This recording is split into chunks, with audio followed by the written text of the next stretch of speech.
Concernant la manipulation 2, donc c'est le fameux vinaigre que l'on avait dans un Erlenmeyer et dans un ballon de baudruche, on avait une craie ou du bicarbonate de soude.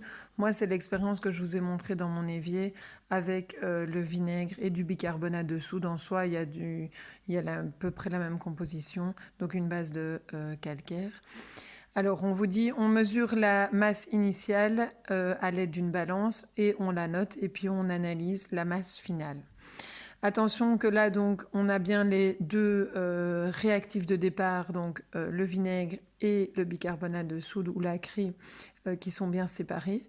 Et puis, en fait, on vient fixer le ballon à l'Erlenmeyer et on verse, si vous voulez, tout ce qu'il y avait dans le ballon dans l'Erlenmeyer. Et du coup, ça fait une fameuse réaction chimique. Dans un système, attention que ici il est fermé. Celui dans mon expérience de départ n'était pas fermé dans le sens où voilà, je n'avais pas de ballon qui correspondait au format du récipient que j'avais. On vous dit donc, après avoir fermé l'Erlenmeyer avec le ballon contenant la craie, qu'observes-tu comme réaction chimique? Mais il y a bien un dégagement gazeux qui a fait gonfler le ballon. La masse mesurée après réaction chimique est 105,4 grammes. Y a-t-il un changement de masse? Non. Et comment est le système? Il est fermé. À votre page 83, en conclusion, on vous dit que la masse est bien conservée dans un système fermé. Ça a énormément d'importance pour une loi qu'on va apprendre par la suite.